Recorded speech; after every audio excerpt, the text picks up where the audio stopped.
So what's up guys, what's going on? I never thought I would say this, but I might have a little bit too much mulch. Let me show you what's going on around here. So my mulch swale has grown 150, 200 feet that way, and I was trying to keep this thing around 15, 20 foot wide at the bottom, but we've just lost control over the last few months. The tree guys have really found us. Got my girl Kiki up here with me, and you can see that this side has gotten super wide.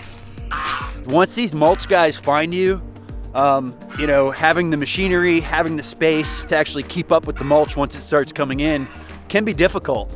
I can't imagine managing the amount of mulch I have coming in right now. Gordon, seriously, let's talk to him. Hey, we don't need this right now. Come on, dude. Oh, he's not having it. Okay. Whoa, see?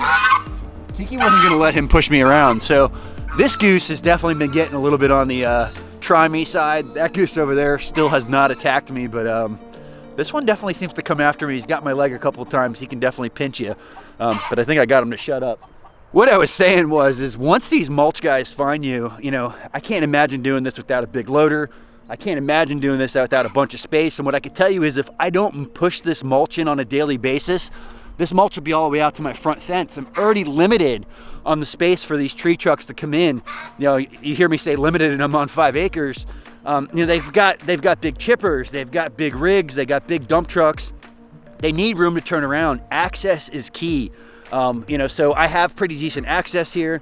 I have a decent space for turning around. I have to stay on top of moving this mulch on a regular basis, but these are all keys, you know, to get these mulch guys to start coming in on a regular basis. I haven't had to call them in 6 months.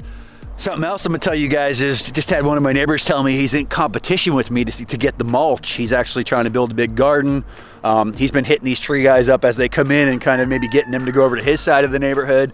So we've got a couple of people in the neighborhood now actually taking on mulch, starting gardens, and that to me is super exciting. We're actually starting like a farming club here in the neighborhood. Of course, I'm gonna be leading it. And just sharing a lot of tips and giving people the right advice and getting them on the right path to growing food. We're already actually doing a huge group order of sweet potatoes, probably a few thousand slips. A couple of different neighbors have some patches we're gonna put in. We're gonna do some big patches of Seminole pumpkin, teaching them about some of these perennial vegetables like the moringas and the cassavas and things like that. And I've been selling a lot of fruit trees to my neighbors here over the last few months. They're all looking at, you know, what I've been doing. I think they've been kind of paying attention to what's going on in the world today and just thinking like it's a better idea to grow food. So this right here is the key to growing food.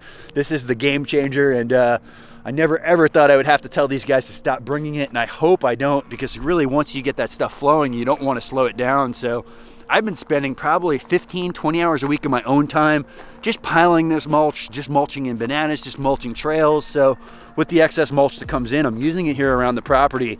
I'm using it to keep the trails down. Like I said, we feed the bananas with it on a regular basis, and I'm just extending this like kind of like a swale thing that I have going through my yard. It's become quite large. You know, when you come out here in the morning, it's just unbelievable. This whole thing is steaming, and this is just last night's dumpings.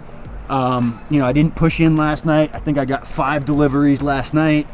And you can see this one has a little bit of palm in it. You can't discriminate on the palm. You know, actually, because I live further north, it's not very common to get some palm. So there's probably a little bit of cabbage palm in there. No big deal. Like I said, you know, you got to take what you can get with this stuff. So if you get a little palm, I've actually found that palm turns out to be some of the best material there is.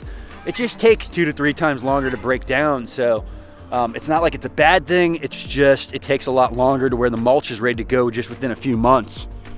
So you can see here, right here where that pile bumps out is when they started really finding me a few months ago. And I mean, this has come out 25, 30 feet. I can't even keep up.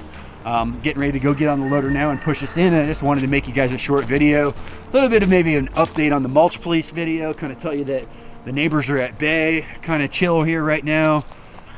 Still working on that education center. Really, the whole COVID thing just kind of put the brakes on that. I can tell you, I've been kind of trying to keep this on the wraps, but I'm going to put it out there now. I just scored a lease on some commercial land about 2 miles from here around the corner. Actually, one of our neighbors owns BMAC Nursery here in the back of the neighborhood. They were here before the HOA was established. They have no rules to follow. They have a commercial nursery. They sell out of the neighborhood. They also have a location on 41, and they've leased me a portion of that land to have retail sales to grow, you know, things out. So here over the next month or two, as soon as I find a slow week, we're gonna get over there, set up some mat, definitely get some bamboo and some more of our cold hardy items over there. Gonna definitely keep our main production and shipping going out of here, but that's gonna allow me to have that legal commercial entity, to have some potential retail sales. And another property actually just came up around the corner from that for a possible kind of commercial location education center. Haven't quite pulled the trigger on that one, but we've got some exciting stuff in the works for 2021, so definitely stay tuned. What are you doing out here, big girl? You guys can see she is just getting huge. Kiki's almost 9 months now, about 100 pounds, and kind of hoping she stays about this size. She is definitely the best dog that I have ever owned, and she is totally the guard dog of the chickens too. Constantly out here circling the cage. So she is my secondary level of protection. What's up, big girl? Can we get a hello? Can we get a hello? She is just totally into something in there right now. All right, so quick little video. Never expected to have more mulch than we know what to do with. The problem is the solution: mulch paths, mulch bananas, share mulch, give mulch to my neighbors. And that's something else that I recently did put out there, you know, for the neighbors that can't get the tree trucks going to their yard. Give me a holler. I'll fill my truck. I'll come over. I'll bring it to you. I'll give you some pointers. I'll give you some advice if you live in the neighborhood. So definitely try to keep the neighbors happy around here. Definitely don't want to stop this mulch from coming in. So trick to getting this stuff is, guys, you got to stay on top of them. You got to stop when you see them. You got to Google. You got to see who your local tree company is. Get on chipdrop.com. Do whatever you got to do. Be a thorn in their side until you start getting it. And like I said, for me, once I started getting it, it just doesn't stop. So it might become a problem. I might have to stop this stuff. I'm just trying to keep up with what's coming in here on a daily basis. So short mulch video. Hope you guys are doing well. If you enjoyed this video, be sure to hit that like button. If you haven't subscribed yet, please go ahead and do so. Most importantly, we're going to be pounding a lot of dirt this year.